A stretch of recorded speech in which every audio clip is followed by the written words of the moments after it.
have all the toys here. So that's to say that we have Steadicams, and we have cranes, and we have split diopters, and we have all kinds of underwater housings and special underwater cameras for the snake's point of views, and of course we have animatronics and prosthetics, and we have computer-generated effects and split screens, and you know, we have kind of the full grab bag of movie tricks. We have better technology to create better special effects, you know, this time around than, you know, before, better than the first one. We have to really shoot things out of sequence, so half of the things that we've been reacting to haven't even happened yet. So, and we'll never see the snake really. So this is going to be very interesting to see if we're doing the right reaction. The development process is very complicated. It starts with just a concept, and this was done back in Los Angeles. I hired an artist who worked with me, and we took, of course, the beginnings from a real anaconda, and then we studied pythons, and we studied rattlesnakes and all kinds of snakes to see which eyes, which teeth, which palate, which scale, which tones sort of interested us.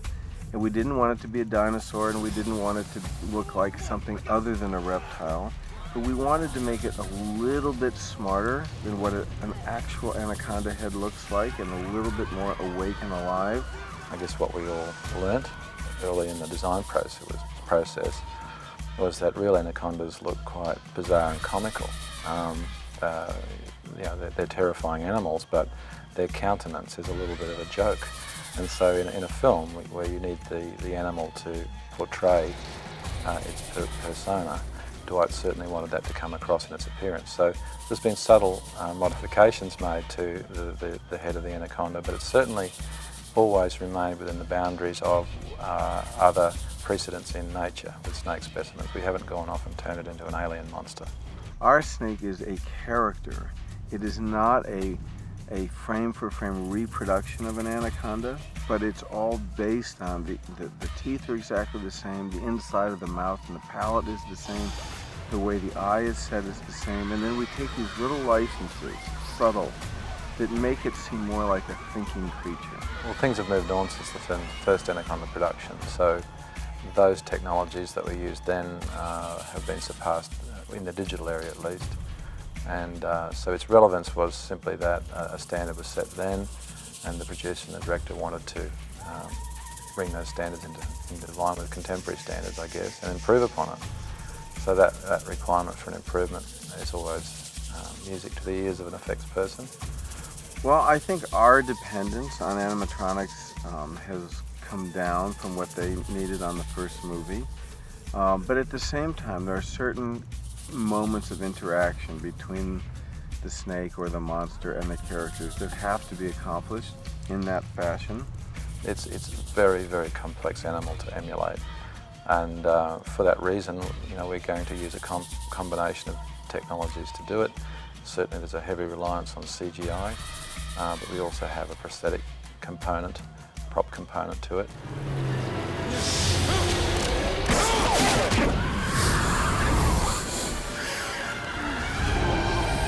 And there's also, you know, within this genre of film, a lot of inference too. There's a lot of shaking branches and shimmying grass and those sorts of things that build whet your appetite. But CGI is the only way we can have the speed and violence of such a massive animal in proximity to actors. I've worked with CGI a little bit, but it always interests me. I think the guys are geniuses, and it is really interesting to see them work and see them having all these pictures of snakes and seeing how they move, and you know, they can scan like the picture and then put it in and then map it onto the snake, so you're actually looking at the real coils, and then they work on the way things move. It really is amazing. It's a very, very clever process. I think more than anything, I think people are expecting to, or excited about seeing the snake again, you know, and seeing this one I guarantee is going to be even better. You know, there's a lot of money that's going into the CGI of the snake, so I think that's definitely going to be something that people get excited about, and I'm excited to see how that's all going to turn out. I wanted to see some more special effects. I mean, I know when you shoot a movie, you know, the actor doesn't get to see it while he's doing it, but I kind of wanted to see it, you know. I wish I could, but... But I will say this, that I, unlike the first movie, have shot miles and miles and miles of film of real anacondas. And I shot all this in Los Angeles well before this movie started, and I shot it myself. And all that material will be in this movie. I won't tell you which ones they are, because I hope you won't be able to tell.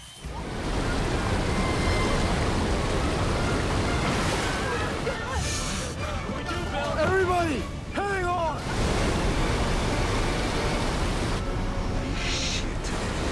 Bill's boat, which is called the Bloody Mary, was designed very specifically for this movie. It's almost inspired by the African Queen from the Katharine Hepburn movie, with a little bit of the romance of an old jungle cruise movie almost, and yet it's a very practical salvage boat. And it's all very patched together out of old tires and plastic and iron and whatever he can salvage together.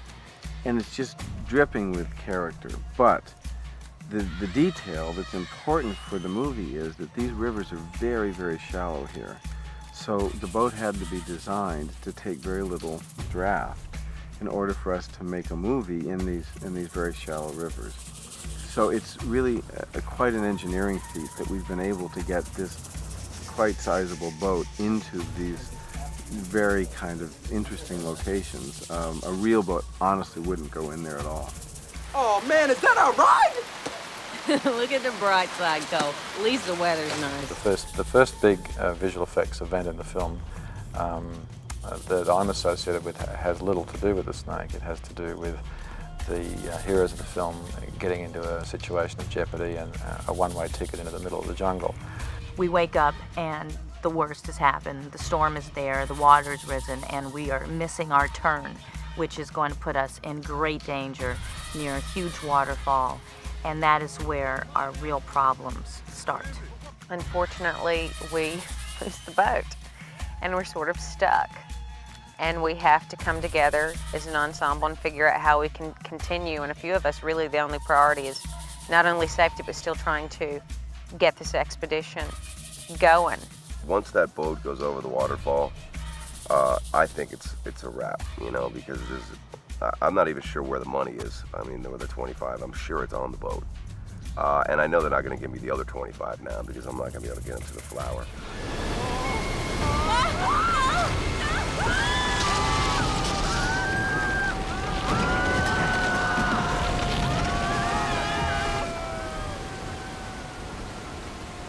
Well, there's two kinds of challenge. One is the planned challenge, you know, the complicated shot with lots of layers and lots of different locations and technologies. And then there's the unplanned challenges that you inherit when you have bad weather and things like that. So in that category, the most challenging shot we faced in New Zealand, where we filmed a large waterfall that was the correct size for our film. And we had to wait for just the perfect weather. It had to rain for 3 days and then have clear weather to film. But the weather was better than we'd expected, and so we had quite significant flood conditions. And that required us to relocate our camera crane. But you know, sometimes those adverse circumstances give you new opportunities. And in this case they did, and we got some spectacular footage of a raging waterfall in flood conditions, only because we had to slip and slide and crawl through mud and find new camera positions to do it. So I think it's a classic case of turning adversity into, you know, a great opportunity. So that's that sort of category. In the category of planned challenges that go according to plan, I think most of the digital snake shots on the film are quite complex, and that's as much to do with the complex nature of the animal as it is to do with the logistics of filming. But at the same time, the only thing, and I guess I said this before, that the only thing that ever generates suspense is investment in the character. And all other resources follow that.